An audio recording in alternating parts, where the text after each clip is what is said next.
We're so glad you've joined us on the ERLC podcast to explore how the Bible addresses important cultural issues pertaining to life, religious liberty, marriage and family, and human dignity, and how we can walk in wisdom for God's glory and for the flourishing of our neighbors.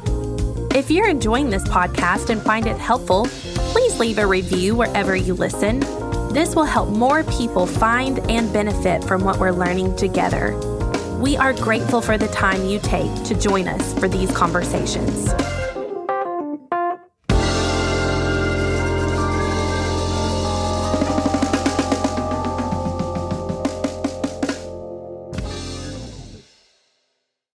We're better together.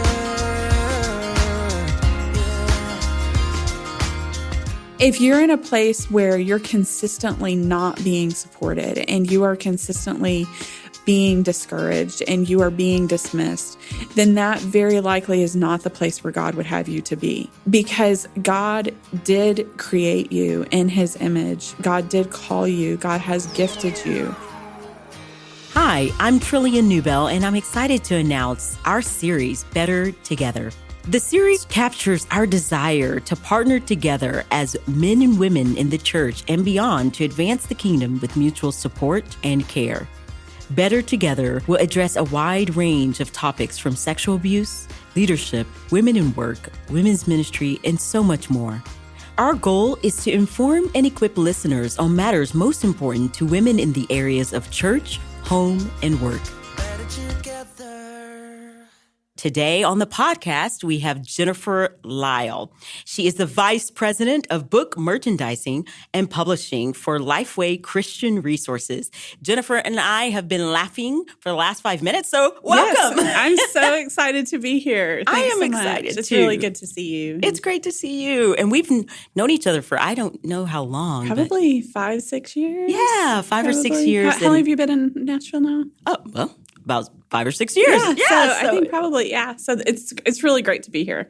Love the ERLC, love you. So excited to talk today. Thank you. Well, we're just going to jump right in because Sounds we great. have 30 minutes and we're both talkers and that's just not enough time. So I just shared your titles and they are just incredible and reputable. And you have been in places and positions where you are the first or only woman. So my question is, and I'm sure a lot of women and men would like to understand, how have you been able to navigate those spaces?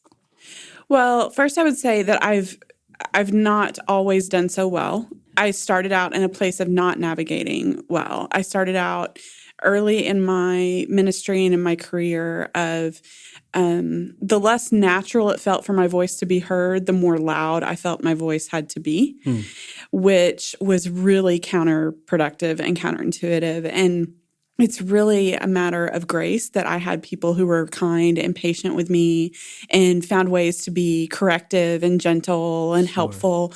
But really I learned from women who did go before me at Lifeway. Thankfully at Lifeway, although I am in a position of senior leadership at Lifeway now, I'm not the only woman in a position similar to that. Sure. Faith Faith Watley one. is a key female leader at Lifeway who I believe has been Lifeway for about 28 years. And Faith and I are wired very, very, very dissimilarly. Okay. But I mean, completely. And she would say that as well, but we have a deep love for each other. But even though we're wired very, very differently, I've been able to watch from her and learn from her really practical aspects. But ultimately what has transformed my view has been a theological underpinning. That's good. And that is recognizing that ultimately, whether male or female, I'm talking to someone who's created in the image of God.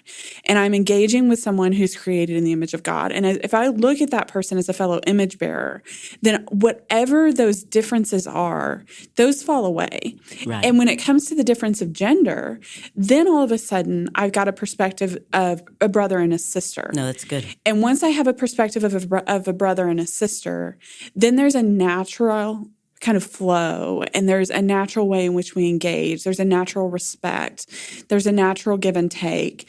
And so there are times whenever I will find myself, if I feel frustrated, I'm definitely high strung and can be fiery. And if I am feeling unheard, or if I am feeling just like my viewpoint isn't the one that's winning. Sure. And I think that's wrong. I'll counsel myself that in my head, I'll be saying over and over and over, this person is created in the image of God, created in the image of God, created in the image of God. And that's really what guides me and what grounds me is recognizing that commonality that we have, that equality. No, together. that's really encouraging. And I have a question about that. But before, you said that you would be loud at first. And yes, not every woman is going to do that. Actually, right. I have encountered a lot of women who become fearful and shrink back. Right. So how would you encourage the woman who is maybe the opposite? She's going to be afraid and she's going to shrink back to actually use her voice in an environment, not just environment where it's male dominated, but just environments in general. I'm going to keep coming back to theology because I think that's what guides us. And it's having a right understanding for that woman to understand that she has value before God, that she has been created in the image of God, and that she has been gifted by God, that there is no such thing as a follower of Christ who does not have a contribution to make to the kingdom of God. And so with that being the case, then that individual has a specific calling and has a specific purpose that needs to be represented. And so that person who is hesitant to do so, there's going to be a natural balance to how they do, how that comes, right? They're not going to be forceful like I was.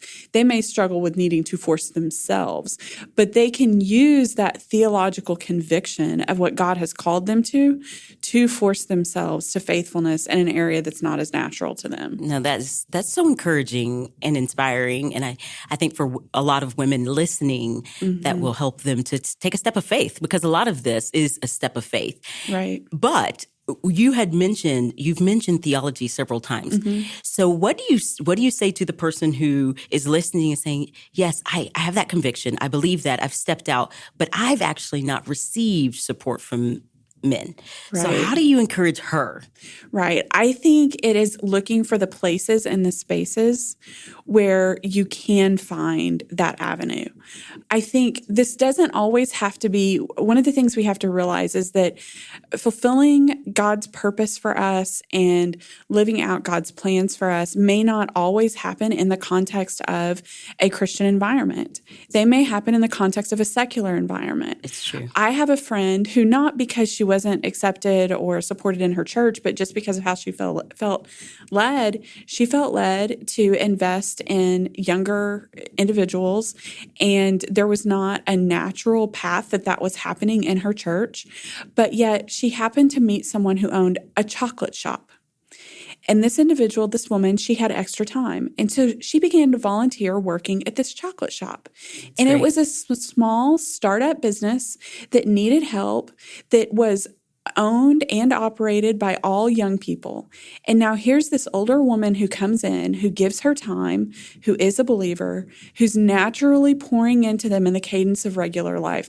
I don't accept the premise that there is not a place where you can serve. There may not be the place where you think you want to serve. That's good. Or the place where you ultimately may be called to get to serve.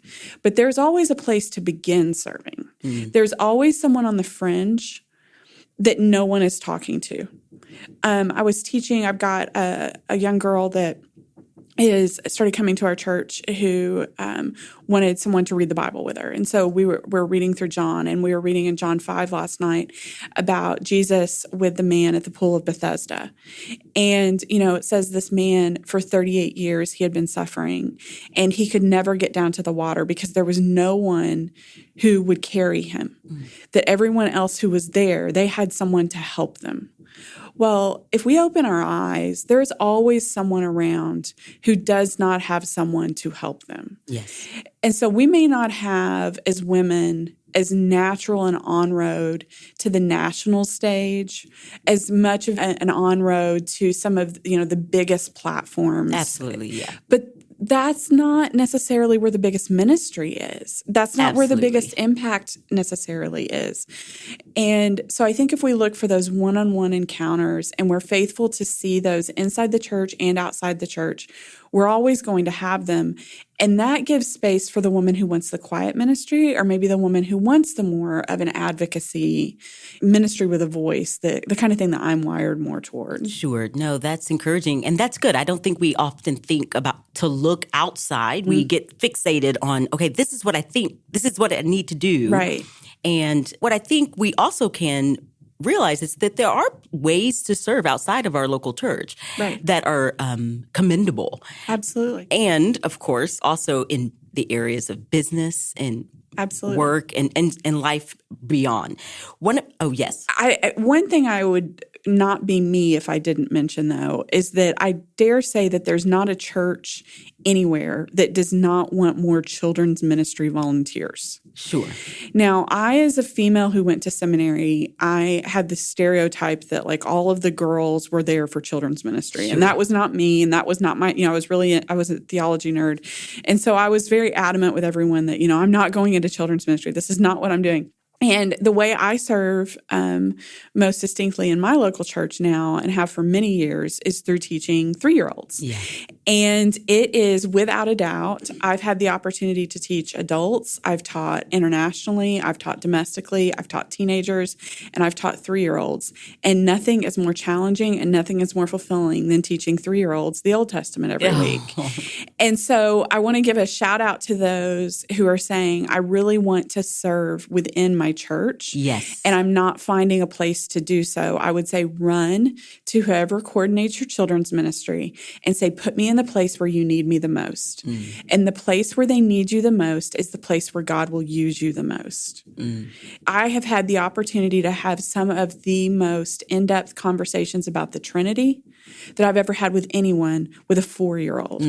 That's great. It is incredible. Well, you have to think also. You do. I mean, you have to think so deeply and about what you truly believe and how you can share it in such a way that makes sense. Absolutely. And so I have found that whenever I'm teaching young children, that I learn more about God. For me, that is absolutely been very much the case. And it also forces you to teach yourself the basic truths of the promises of God, that we have a tendency to be distracted by the culture, to be distracted by the noise around us, to be distracted by the challenges, and be overwhelmed by those, where whenever you stand in front of a 3-year-old every week and you remind them that God keeps his promises and that his promise was to change our hearts, to make a way so that our hearts could go from being hard hearts to soft hearts that could hear, love, and obey him. That basic fundamental truth transcends every other challenge that we have. Absolutely. That's so encouraging. And one of the things that I just want to mention also is that we can elevate certain types of ministry and elevate certain types of work and gifts. And so we just want to be on guard. Even as we're talking about women in leadership, we want to be on guard that we don't elevate. And so that's a great point. Another thing that in regards to this, we've been talking about women using their voice and stepping out in faith. A lot of times I think we wait for permission from men in order to do that. And it sounds like you're saying, no, trust the Lord. Get your authority is from God and to step out in faith.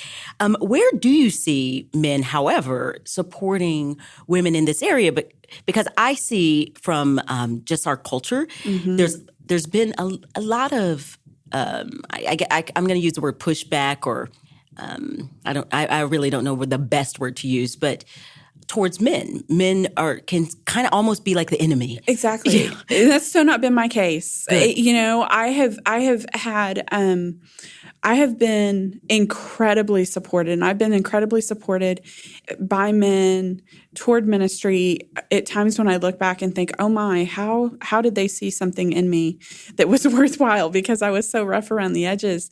But I would say first and foremost is I've been fortunate to, particularly in my current church where I've been for 10 years, I have a pastor who's a true shepherd pastor. He is, the founding pastor of the church, been there for over 26 years. And his authority is my primary authority in my life. Like, it's under his authority that I serve. If I write something that is going to be done, if I'm going to do something like a podcast like this, I talk with him about it beforehand. And that gives me a sense of covering and guidance that I don't kick against. I want that because God has given him that responsibility and that perspective. And I've been greatly encouraged through that. That's not been a hindrance. That's been a means of freedom and opportunity. But then I've been given incredible opportunities. Certainly it's interesting. I have to say, being the ERLC podcast, I can remember being a seminary student when Dr. Moore was, I think his first semester after he finished his PhD, was teaching one of my, I think then it was called Introduction to Christian Theology classes, and learning from him, and had the opportunity to sit under Dr. Moore's teaching all through seminary. And as I began to approach the conclusion of my Master of Divinity degree, he actually stopped me in the hallway one day and said, "You need to do a PhD. Like, bring me the paperwork. I'll fill out the paperwork. Great. You need to be in the PhD program." And ultimately, I did go into the PhD program, decided that there wasn't anything God was calling me to do with the PhD. So I ultimately didn't finish the PhD program. But that's an example of a male leader who's going out of his way to say, no, I see something that let's nurture, let's encourage this in you. At Lifeway, I've worked for Dr. Tom Rainer for almost 16 years between my time at the seminary and my time at Lifeway. And without exception, I have never been in a position where I felt that there was any hesitation for him to receive my voice as a woman. So I've been within Christian institutions, within the Southern Baptist Convention, within our seminaries. Dr. Moeller has been incredibly supportive of me throughout my education, and then even since I've been as a graduate. I'm probably, as a very strongly wired female, maybe one that people would expect that to not be the case, but I've had nothing but support. I think, though, that's been because I have recognized the value of their voice as well, and I have not kicked against it. And this is only due to the grace of God, is that I really don't have an agenda or a sense of something I want other than I try to discipline my heart to only want what God wants. And I certainly fail at that many times, but that's where I try to go back. And I think if anything, perhaps maybe they see that, and so they encourage that.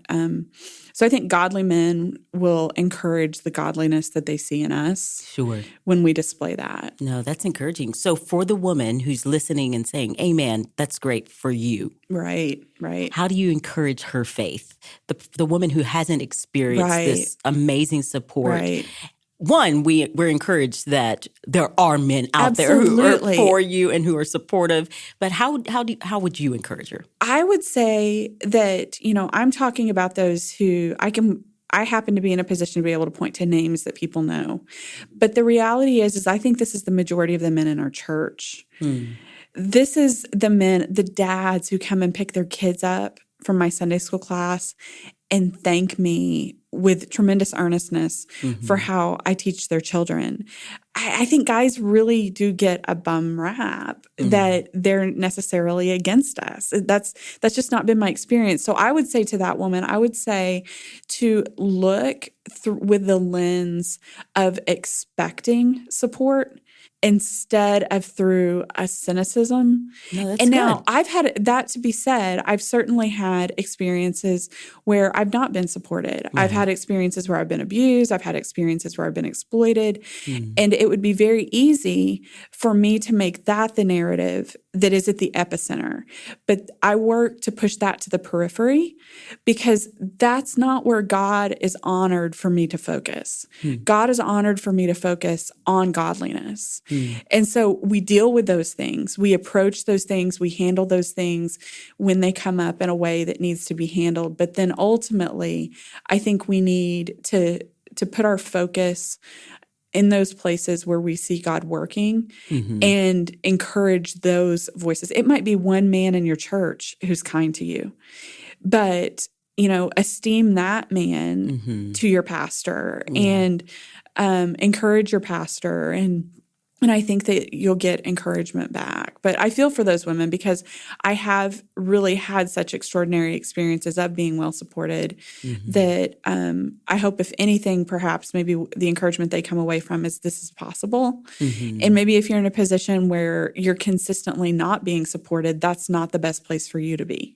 No, that's actually helpful. I want you to repeat that so that you can hear it. If you're in a place where you're consistently not being supported and you are consistently being discouraged and you are being dismissed, then that very likely is not the place where God would have you to be.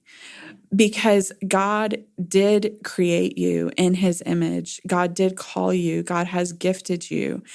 And as you are submitting yourself to him and you know the state of your heart, and if you're being humble and if you're being submissive before God and pursuing the things that you know that God is leading you to do, and you're consistently hitting up against walls, then that's probably an indication that God might be leading you somewhere else. Yeah. And I think that it's okay. We do that with great care. We do that with great prayer. And certainly you want to receive patience and godly counsel and make sure that you're not, reacting, but at the same time that you are taking action. Absolutely. When you need to take action. Absolutely.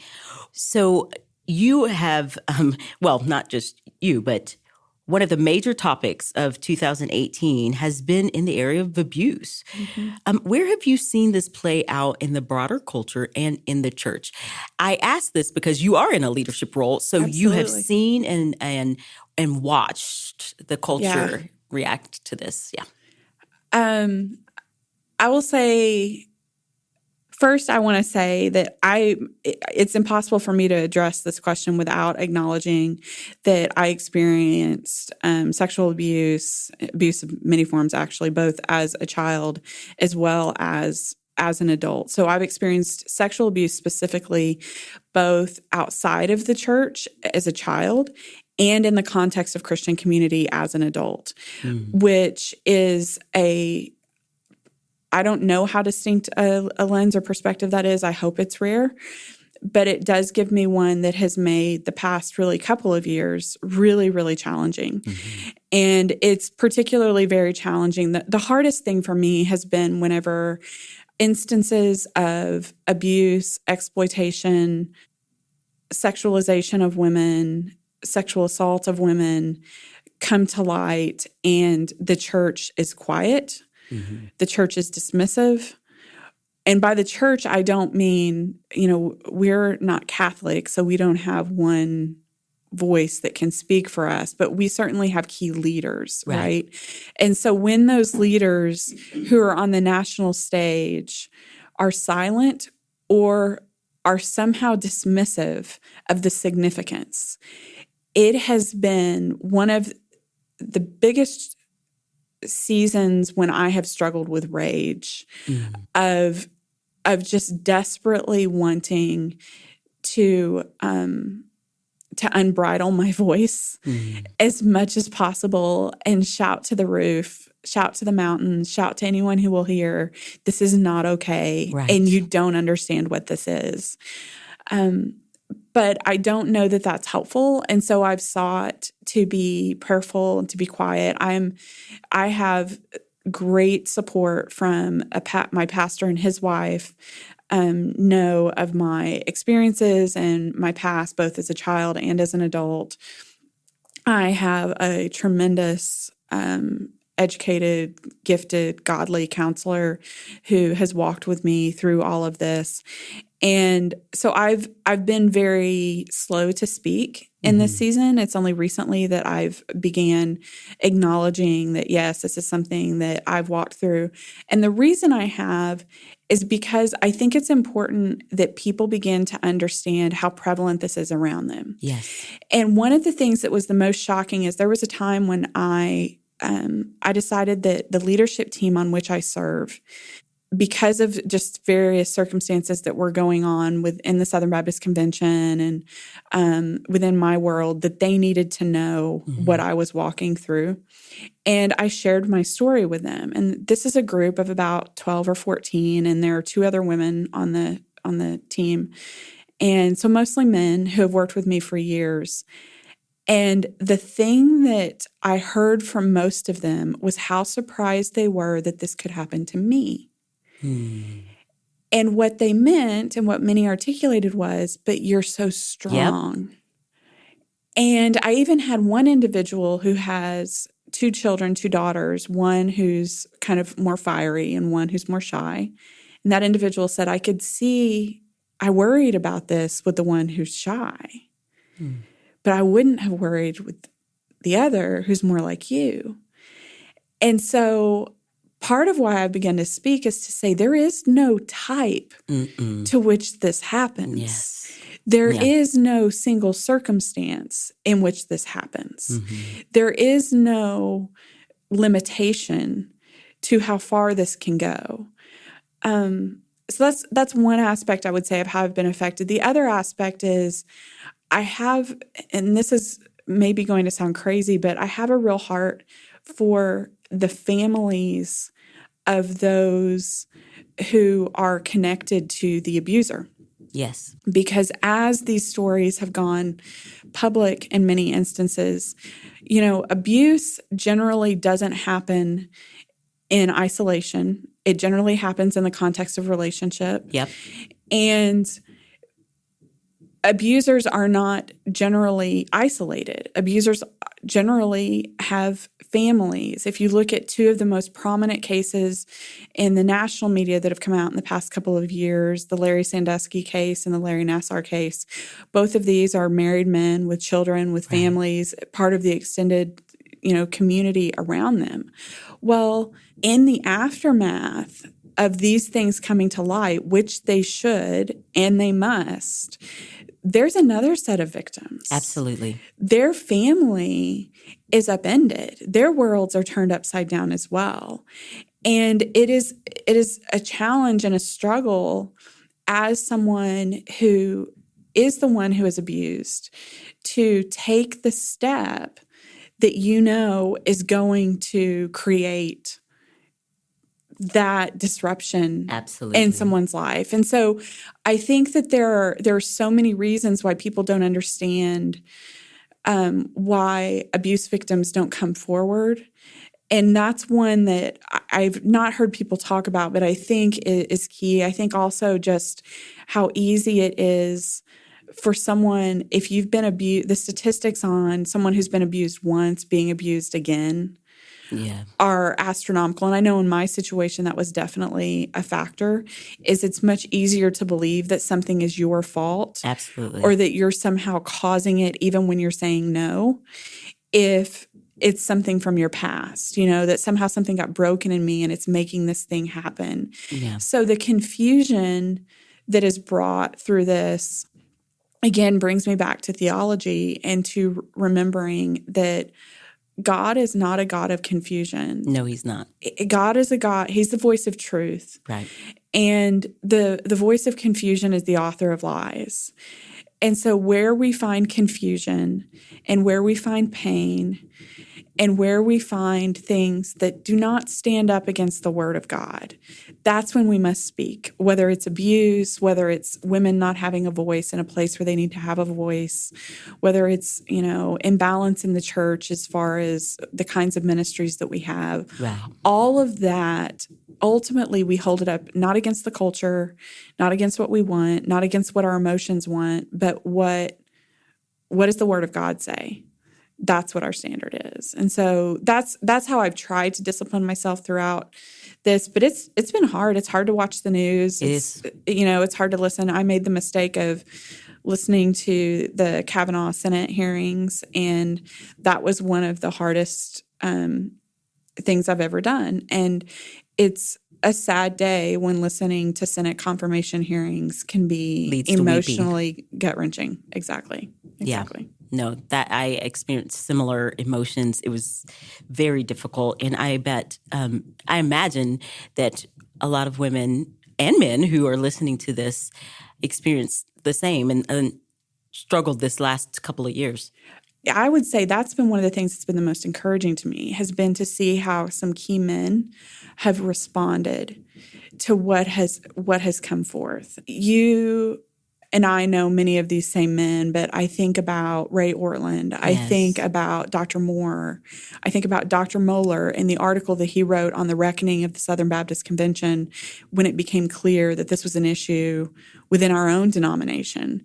And what it has meant for me as a woman who walked through this, to have these men who I respect literally at times weep with us and say, no more, this is not okay. We cannot tolerate this.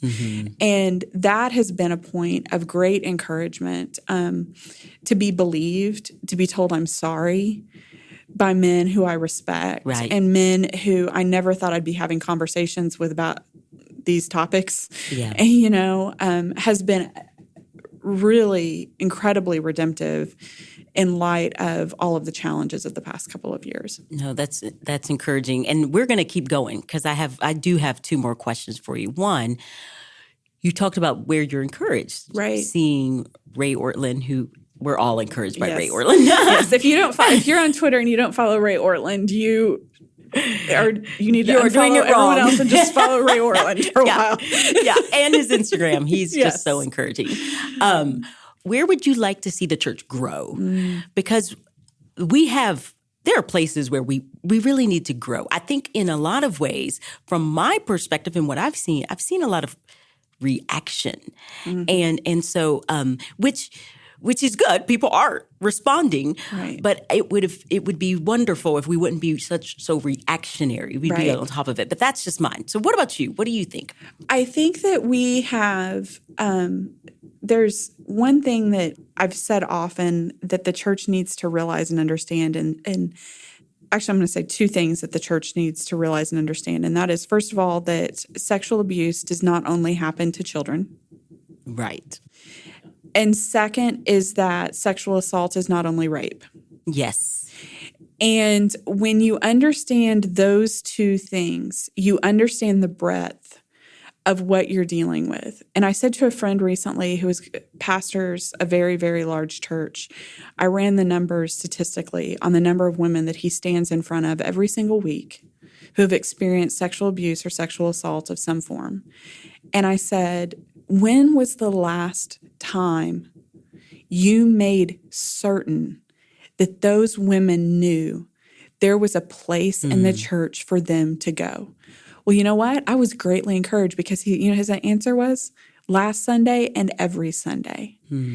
Because they have a dedicated prayer room in this church for those to go who have been victimized by anything from racial issues to sexual abuse to any kind of malignment of any form, where there are prayer warriors who have been trained to pray with those who have been victimized, specifically to say, this is not how God would have it to be.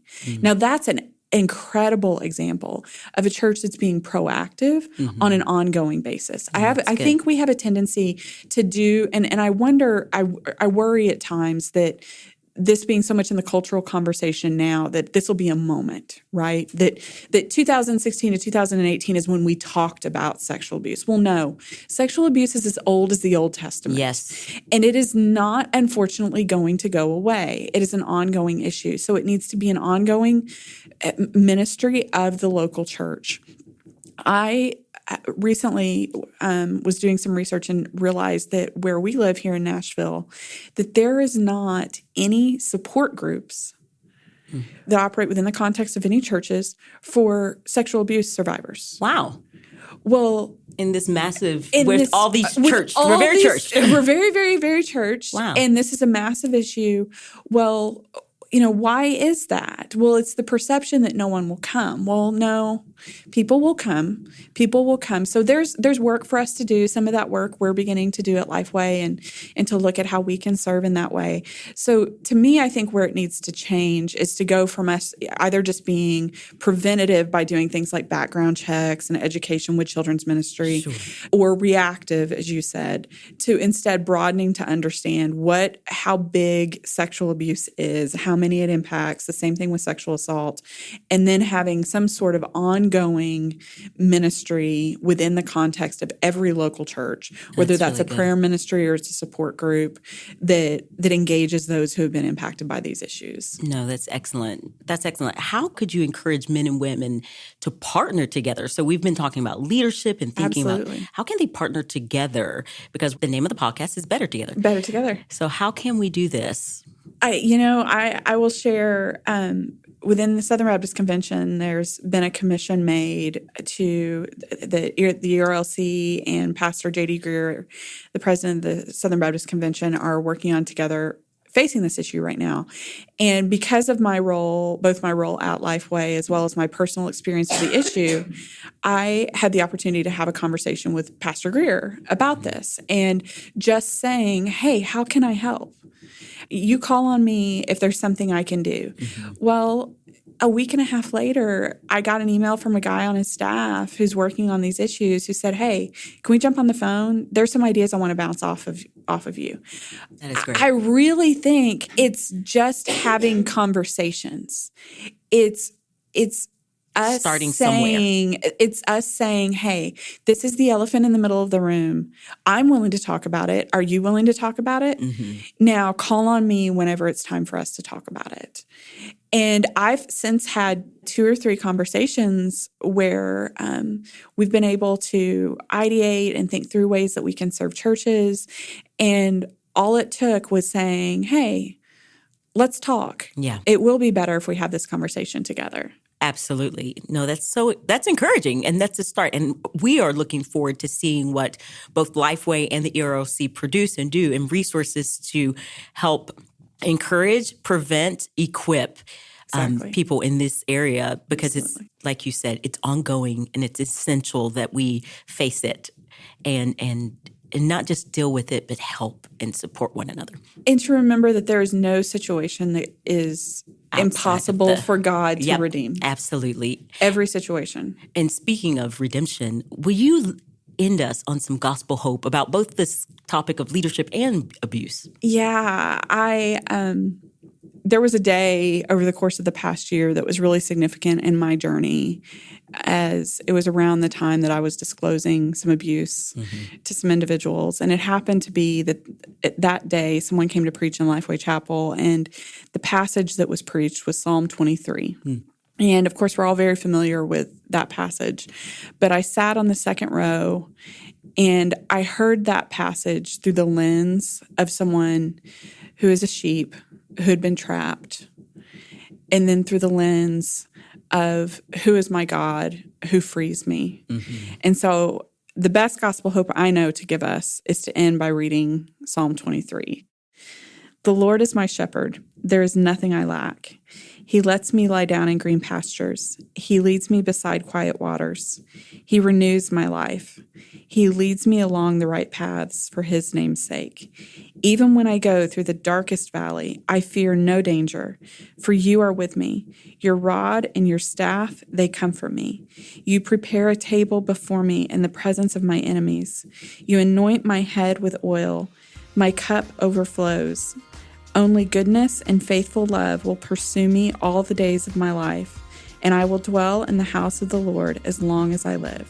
Thank you for that. And with that, we will end this podcast. Thank you so much, Jennifer, for your time, for your wisdom, for your grace. And thank you, God, for Psalm 23. Absolutely. Thank you, Trillian. Thank you to the ERLC for all you guys are doing. I'm really deeply grateful and always encouraged. Yes.